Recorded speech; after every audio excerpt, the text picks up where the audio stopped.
Hello friends, आज हम vocabulary के कुछ इंपॉर्टेंट वर्ड्स देखेंगे। ये सारे वर्ड्स एग्जाम्स में पूछे जा चुके हैं, बहुत इंपॉर्टेंट है एग्जाम पॉइंट ऑफ व्यू से, और आगे भी ये पूछे जाएंगे, इसके चांसेस बहुत ज़्यादा हैं। So these words are very important. Vocabulary के वर्ड्स को लर्न करने के लिए हम यहाँ पर 3 टेक्निक्स का यूज़ करेंगे। The first technique is link and learn.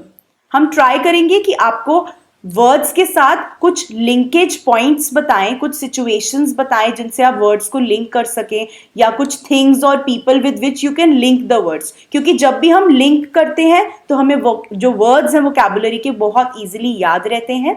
Secondly, words के साथ पिक्चर्स गिवन है। आपने सुना होगा, I hear and forget but when I see I remember. So pictures के थ्रू भी आप कुछ वर्ड्स को याद रख सकते हैं, which becomes again very easy to memorise.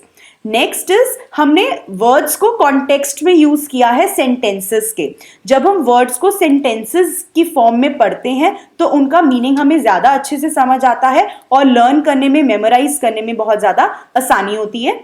आपके वोकैबुलरी बैंक को और एक्सपैंड करने के लिए हर वर्ड के साथ हमने उसके synonyms, that is same words, और antonyms, that is the opposites, वो भी दिए हैं, जिससे आपको एक ही वर्ड के डिफरेंट सिनोनिम्स और एंटोनिम्स भी पता चले, which will again boost your vocabulary.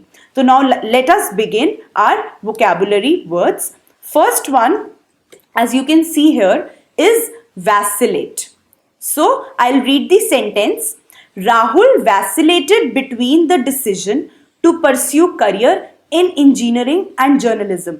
Rahul ने वैसिलेट किया, क्या करने में, डिसीजन लेने में, कि क्या उसको इंजीनियरिंग करनी चाहिए या जर्नलिज्म। तो मीनिंग पे बिना आए, सिर्फ कॉन्टेक्स्ट में वर्ड को पढ़ के, सेंटेंस की फॉर्म में वर्ड को पढ़ के मुझे समझ आ रहा है कि ही वैसिलेटेड मतलब कि वो कंफ्यूज हुआ, right. So now let me come to the meaning. Vacillate means to fluctuate in one's opinion or decision. So, जब हमें confusion हो अपने decisions को लेके, तो मतलब हम अपने decisions में vacillate कर रहे हैं।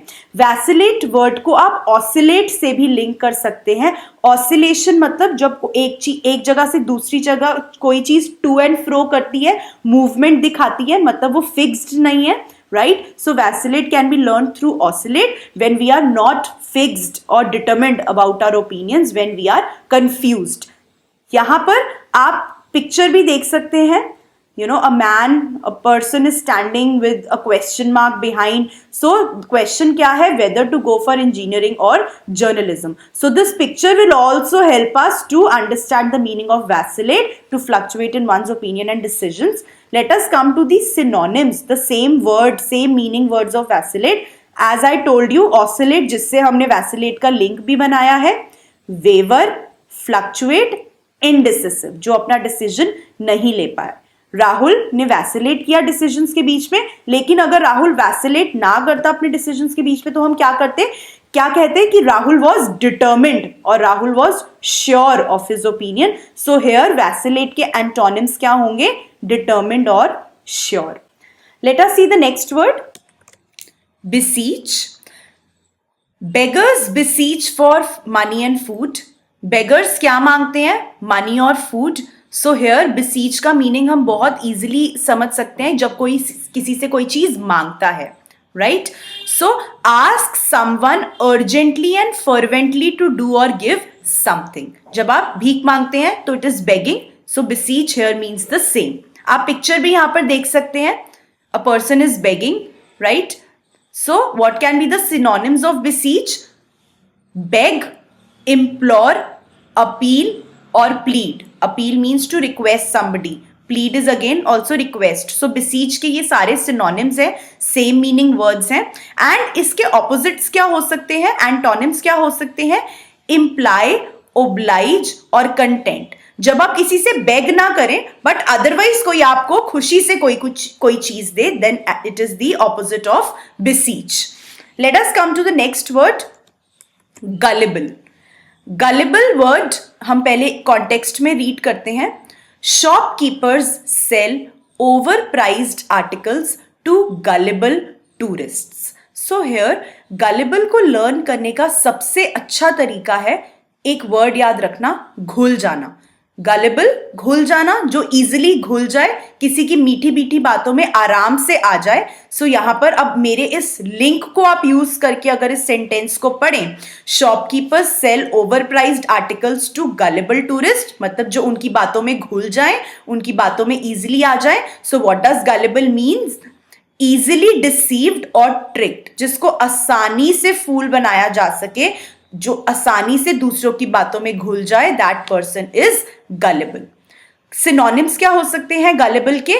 Credulous, naive, exploitable, innocent. बहुत इंपॉर्टेंट वर्ड्स हैं ये, credulous, naive, right? So it means to be gullible only. These are the synonyms for the word gullible.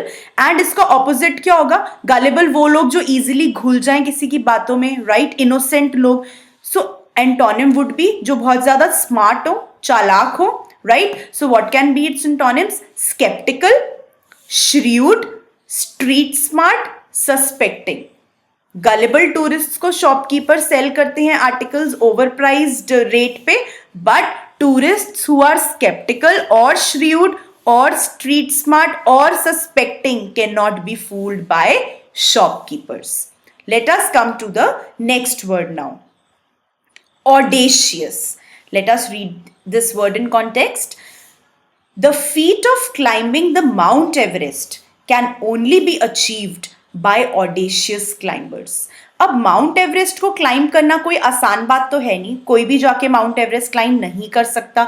वो कौन कर सकता है? सिर्फ वो क्लाइंबर्स जो ऑडेशियस है. तो सेंटेंस पढ़ते ही मुझे समझ आया, वो क्लाइंबर्स जिनमें हिम्मत है, जो बोल्ड हैं, जो डेयरिंग है इतने कि वो माउंट एवरेस्ट क्लाइंब कर लें. So what does audacious mean? It means extremely bold और डेयरिंग. आप पिक्चर भी देख सकते हैं एक ऑडेशियस माउंटेनियर की जो माउंटेन क्लाइंब कर रहा है. और इसे याद करने का एक लिंक ये भी है कि जब आप ऑडिशन देने जाते हैं या जब आप ऑडिटोरियम में किसी के आगे बोलते हैं या आप ऑडिशन देने जाते हैं, तो आपका कंडक्ट कैसा होना चाहिए ऑडिशन देने के time?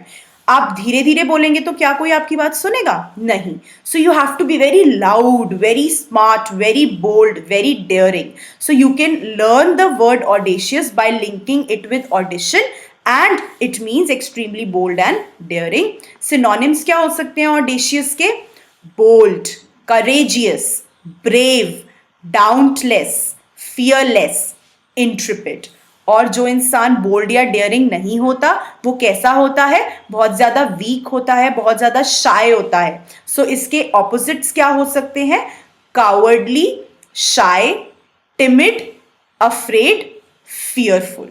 So the people who are shy, timid, afraid, fearful or coward can never climb the Mount Everest. So this is about audacious, which means extremely bold and daring.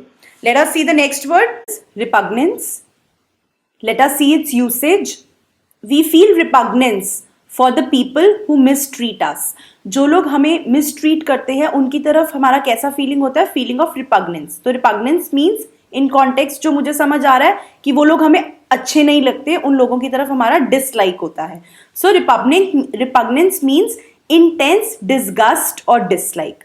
Repugnance word को आप pugnacious word के साथ learn कर सकते हैं. Pugnacious is a word used for people who fight a lot. तो जो लोग बहुत ज्यादा फाइट करते हैं वो क्या हमें अच्छे लगते हैं? नो. वो लोग, उन लोगों की तरफ हमारा बहुत ज्यादा डिसलाइक होता है. सो pugnacious वर्ड से आप रिपग्नेंस का जो मीनिंग है वो रिमेंबर कर सकते हैं. When we have intense disgust और डिसलाइक टुवर्ड्स समबडी. इसके सिनोनिम्स क्या हैं? Distaste, repulsion, hatred, aversion, antipathy. And on the other hand इसके ऑपोजिट्स क्या होते हैं? एक इंसान जिसको हम डिसलाइक करते हैं या एक सिचुएशन जिसको हम डिसलाइक करते हैं, उसका opposite would be a very likeable situation. So antonyms are attraction, compatibility, relish. Hi guys, hope you like the video. तो एग्जाम्स में एक्सेल करने के लिए हमारी वीडियो ज्यादा से ज्यादा देखें, लाइक करें, शेयर करें और हमारे चैनल एग्जाम फॉर्मूला को जरूर सब्सक्राइब करें. All the best.